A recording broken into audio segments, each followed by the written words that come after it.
Avez-vous un message pour vos vis-à-vis en face de vous?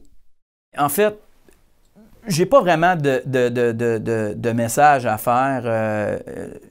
Moi, je pense que je fais confiance à l'intelligence des gens. Je pense que d'arriver dans des négociations win-win, c'est encore possible en 2017. Une formule gagnante-gagnante, de ne pas arriver puis vouloir débâtir au complet une convention collective en prétextant que c'est légitime d'avoir des demandes patronales. C'est tout aussi légitime d'avoir des demandes syndicales et de conserver ces demandes parce que le problème qu'on a maintenant, c'est que ce n'est plus tant la demande qui est importante, mais plutôt le principe qui s'y rattache. Je pense qu'ils savent très bien, les patrons, qui testent un principe, à savoir si les syndicats ont encore le droit, je dis bien le droit et non le luxe, le droit de dire non à une demande patronale. Et je pense que c'est ça qui est testé présentement. Et je trouve dommage parce que ça amène pas une belle... ça ne met pas la table pour une belle négociation, mais pas du tout. Je pense qu'il devrait arriver de façon peut-être un peu moins agressive, puis de façon peut-être un peu plus raisonnable que d'arriver avec un paquet de demandes et de dire, bon, on va tout défendre ce qui s'est fait depuis les 20 dernières années. Veulent-ils vraiment négocier? Il n'y a pas de langage de sourd. Est-ce que vous êtes optimiste pour la suite des choses? Je pense qu'il y a des secteurs qui veulent vraiment négocier. Je pense que oui. Je pense qu'il y a des secteurs qui veulent s'entendre puis qui ont une bonne lecture. Ils veulent vraiment arriver peut-être à trouver un terrain d'entente. Mais présentement, comme je dis, avec le carcan de la loi qui est encadré, c'est très difficile. S'il y a un des trois secteurs qui décide de prendre en otage les autres secteurs, bien, c'est quelque chose qui peut se faire. Je vous donne un exemple concret. Je vous disais tout à l'heure l'ACQ qui est au prorata, qui est représentatif de l'ordre de 60 % au niveau du tronc commun pour les avantages sociaux, fonds de pension et tout ça. S'il décide, lui, que ça boque, bien ça boque. On ne peut pas rien faire, là. T'sais, même si on s'entend dans les deux autres secteurs. Puis comme je vous dis, on ne peut pas aller en grève. Fait que je peux m'entendre dans un secteur, mais je vais être pris en otage dans l'autre secteur parce que lui, il a décidé que ça n'allait pas fonctionner. Fait que c'est compliqué. Et à ce moment-là, on pense que ça devrait peut-être être revu cette façon-là aussi, de prorata sur les gens qui veulent négocier des troncs communs. Vous avez un message pour les futurs négociateurs?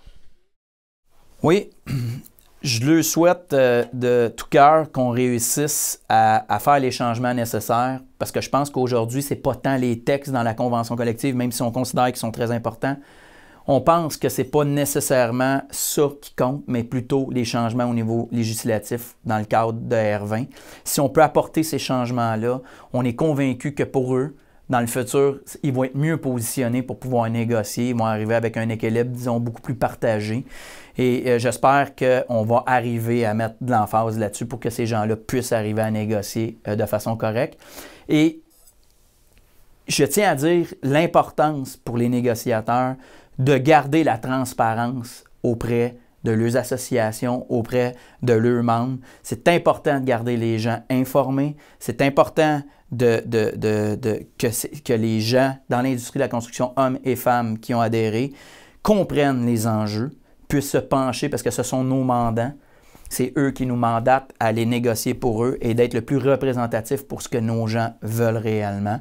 Et je pense que le plus beau message que je ne peux pas le donner, c'est de garder une proximité avec ces gens-là qui, soit dit en passant, ont fait un travail remarquable lors de la dernière grève. Le militantisme était présent dans chacune des associations. Moi, je parle pour la mienne, en tout cas à toute fin près, pour ma section locale aussi.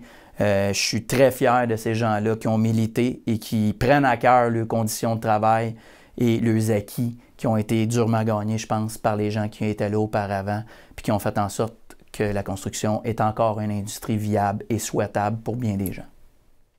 Coordonner tout ça, un conflit, une grève, envoyer des gars sur le terrain, ça demande toute une organisation et je pense que vous êtes épaulé par une équipe assez efficace au local 711. Oui, pour être honnête, je suis très fier de mon équipe au local 711 parce que d'autant plus que moi, je suis un agent négociateur, donc je suis à la table de négociation.